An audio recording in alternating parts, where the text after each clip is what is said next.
The Oklahoma City Thunder took control of this series in Game 2, and if the Indiana Pacers don't adjust in Game 3, then this series is going to get very ugly very fast. The Oklahoma City Thunder beat the Pacers pretty handily last night, 127-103, to tie the series up going to Indiana. Shai Gilgeous-Alexander had one of the best performances we have ever seen from a guard in the NBA Finals and established himself in his already decorated season as one of the best Finals performers that we have ever seen throughout the first couple of games. The Thunder played really well, and on the opposite side of the floor, the Indiana Pacers just didn't look very good at all. Tyrese Halliburton had a horrible game. Pascal Siakam wasn't getting a lot of looks that he's usually used to getting, so he didn't really contribute very much either. And the rest of the Pacers just didn't look very good, and that's a big reason why the Thunder were able to beat them so easily last night. Now, before I get into this video, make sure y'all leave a like on the video because I know you're going to enjoy it. Make sure you subscribe to the channel as well. But that's all I got. Let's get right back to the video.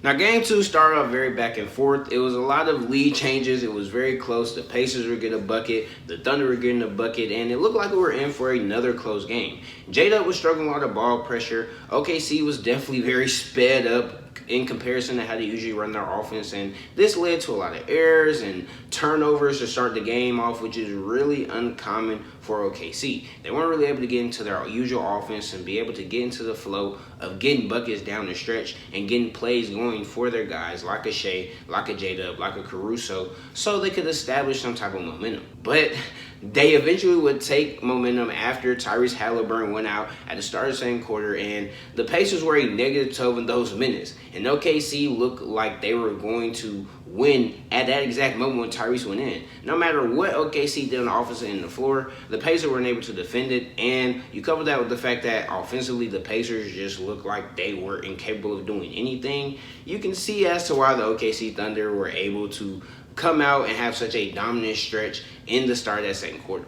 And I think when we look back on Game 2, that we're going to realize this is a big reason as to why the Thunder were able to win because of this run right here. Tyrese being out for that small amount of time did so much damage to the Pacers and set them back so far in the game. Now, they were able to go on a run here and there, but the Thunder and they responded with another run here and there. I know from majority of the game we were expecting the Pacers to do some type of magic. Make a couple threes, make a couple stops, go on this crazy run to make this game close down the stretch, but that's just not what ended up happening, and OKC ended up handling business.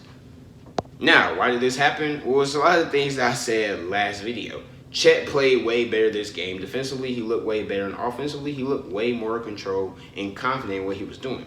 J-Dub was the same way.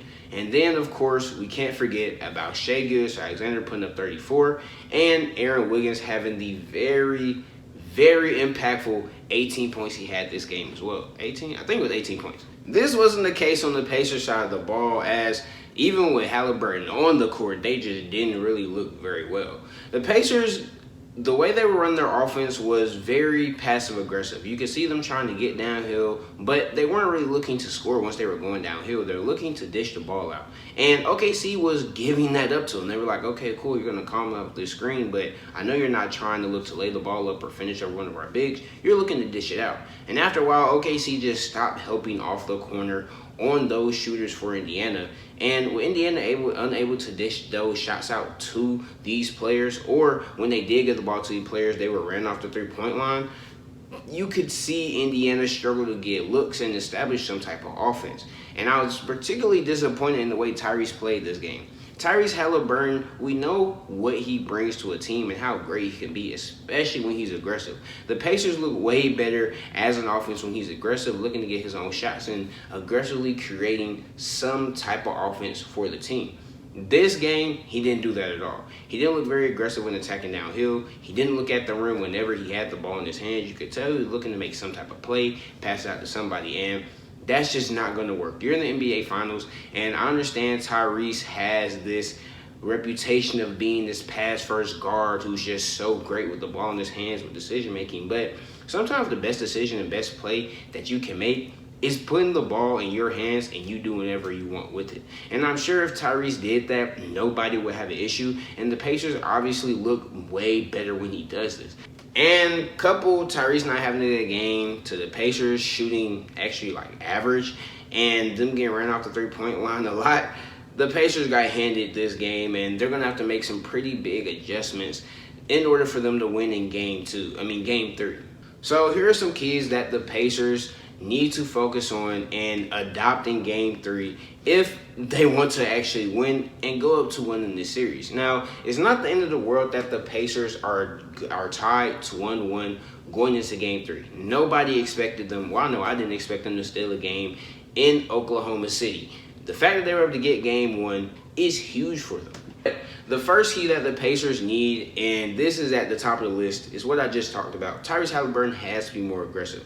The Pacers look like a way better team when Tyrese is aggressive. We all know the record of when he scores 20, they are arguably the best team in the entire league. When he's aggressive, scoring the ball, dishing it out, putting a bunch of pressure on the defense, that Pacers offense looks like the best offense in the league that we're accustomed to seeing. It just changes the whole way that you have to guard him. That in turn will allow Pascal to get some shots off, because now some of the attention that is on Pascal goes to Tyrese. All of that comes based off when Tyrese is aggressive. And if Tyrese isn't aggressive, we see things that happened last night with the Pacers. They just get handed to them. The second key is you have to figure out what you want to do when Tyrese is on the bench. A big reason why the Indiana Pacers lost was because of when Tyrese Halliburton went to that bench, it got very wicked for everybody else on that floor. OKC then went on a 17-2 run, and even when Tyrese got out there, he was able to slow the beat a little bit, but I'm afraid it was too late. Now, I think the Pacers can kind of offset this by leaving either a Pascal or Aaron Nembhard out there. Tyrese can get his rest so he can be able to come out later in the second quarter or later in the third quarter, later in the game, and be well rested and prepared to lead this team to victory. If you put a Pascal or Aaron Nembhard, who in my opinion have shown the ability to be able to be trustworthy with leading the offense in these minutes, I think you are not going to have that big of a run go on like last time. The third thing is Indiana has to take what OKC gives them. We saw last night that OKC went away from what they did in game 1, which is building a wall and crushing them in the paint whenever somebody was down there. That's exactly what the Pacers want, and that's why you have an Obi Toppin making 5 threes. That's why you have a Miles Turner making big threes down the line, and that's why you have all these players being able to contribute. But last night, OKC had stopped helping off the corner, and they were like, Indiana, we're going to allow you to get to the rim, and we're just going to see what happens if you get past our hedge. Indiana showed that they weren't fully prepared for that. If Indiana just takes what the defense gives them, puts up those shots at the rim, gets those 2-point possessions where you get to knock the lead down if they are down little by little by little, I guarantee you they probably have a better performance in game 3 than they did in game 2. Now, as for OKC, they have some keys and some things that I think they could improve on in game 3 as well. Now, I know that's kind of crazy to say after the game 2 that they just had, but OKC wasn't perfect this game. There are some things that I believe that they could improve upon in game 3. So my first key for the Thunder is keep on doing what led you to here, whatever got you here, and that is running that double big lineup with Chet and Isaiah Hartenstein.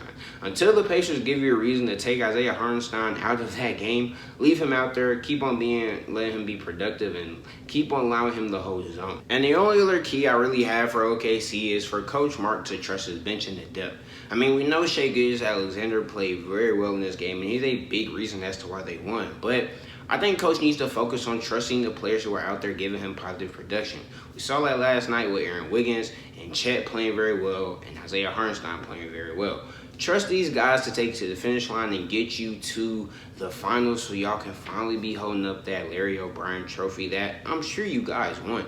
And sometimes I feel like Mark can overthink this because he's trying to make the big brain move that makes sense analytically, but you got to pay attention to what's in your face. It's the same thing that I said with the Indiana Pacers in a different context. Take whatever the other team is giving you. Look at what's right in front of you. If OKC is performing really well with Isaiah Hartenstein out there on the floor or Wiggins out there on the floor, even if your player like J-Dub isn't performing very well, that's okay. You have players out there who are clearly replacing the production that he would give you. So just trust them out there on the court and what they could do with the ball, because as we saw last night, Aaron Wiggins was phenomenal and a huge reason as to why they won this game, and so was Chet Holmgren. So as long as this depth can keep up this level of play and Coach Mark can trust them to keep up this level of play, OKC Thunder will be okay. But, I mean, outside of that, it's not really much you can really say about the OKC Thunder. This game is very reminiscent to the game 2 that they had versus Denver. Game 1, you get rocked in your jaw and you're forced to bounce back in game 2 after all of the noise about you guys might be frauds, y'all are too young or aren't ready, all these things were coming in game 2, you come out and show people that, hey, we're the Oklahoma City Thunder and we are ready and we are prepared for this moment. The age doesn't matter. We have arguably the best player in the league on our team. We have arguably one of the best coaches in the entire NBA on our team, and we have the best overall constructed roster in the entire NBA. So that's why we are here. I'm sure if you continue at that level, you will be okay. But that's the road to success for both teams. Indiana has a lot more to work on than OKC, but OKC can't let up just because it's tied 1-1 going into Game 3. You're going to Indiana, it's going to be a very hostile, very high energy playoff environment, and you want to be prepared for everything that can be thrown your way in that environment. Indiana, you have a lot of things, but you're going to be at home and you're going to be in a more comfortable environment. But these are just my opinions. I have enjoyed the series so far, and these are just the keys I think both teams need to implement in order for Game 3 to be one of the best games this postseason. Let me know how y'all feel in the comments, and that's all I got until next time. Peace.